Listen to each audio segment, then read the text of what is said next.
This is Al Forn for Oosh TV, and I am joined by pro wrestling royalty, the man who provided the miracle on Bourbon Street for us 11 years ago now. Yeah. Bryan Danielson, how are you, sir? I'm doing great. How are you? Good, yeah. You're at this massive event. They're calling this arguably the biggest fight in British boxing history. It's two second-generation fighters in Benn and Eubank.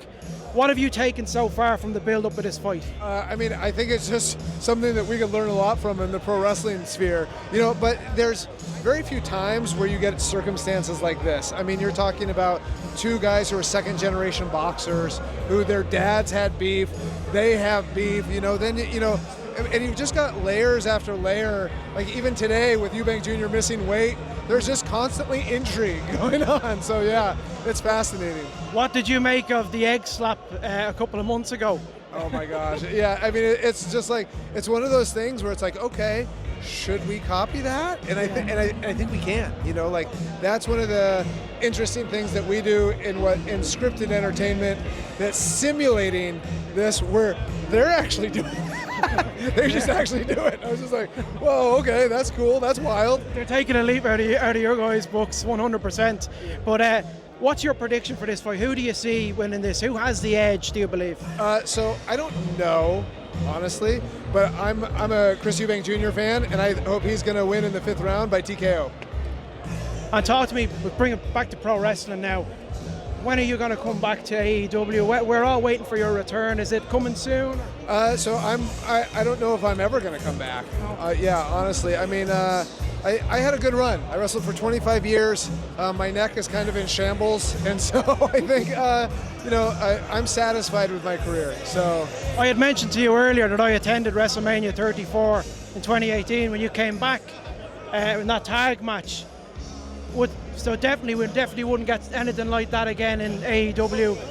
I don't want to say never say never, Yeah, but I'm satisfied with my career, and I think that's one of the things that sometimes our society, we don't know when to say like enough, and with the state of my neck and the state of my body, I think enough is enough. But that's not to say I won't come back at some point, but right now I don't think it's in the cards.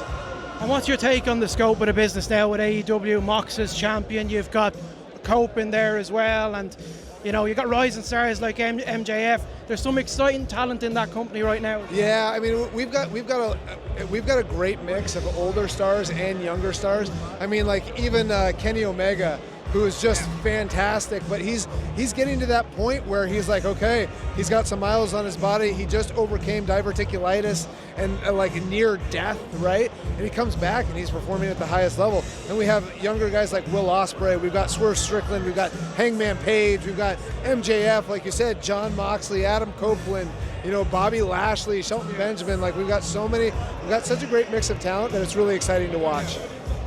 I just want to talk to you because we're an Irish media company, and Ireland is a very small country, 5 million people population. There's so many wrestling stars coming out of Ireland. It's unbelievable, isn't it? Yeah, unbelievable. And actually, some of my favorite moments in WWE was wrestling Sheamus in Ireland. Yeah. Like we would do the European tours where we'd come over, and then it wouldn't be televised, but I'd be wrestling Sheamus. This is when you were the heel. Yeah. No chance. Yeah. Well, there was actually times when I was the good guy wrestling against Sheamus, and we had to switch roles because they were just so with Sheamus, and it was a blast. Yeah, because we feel that they don't get enough recognition back home, believe it or not. And they're global megastars. They have a huge social media following. You've got Becky main eventing, in New York there 6 years ago. So we kind of feel a bit, me as a wrestling fan, it hurts a little bit that they don't get that recognition. Oh, they don't get that recognition in Ireland? Is Becky Lynch a huge star in Ireland? She should be. She is, but not to a massive extent. Oh, wow, that's wild, yeah. Her, Fergal, Sheamus, I mean, I would think they would all be huge stars. Well, I've been campaigning for years. Maybe we'll get it out there. People of Ireland, you need to treat your stars like stars. Absolutely.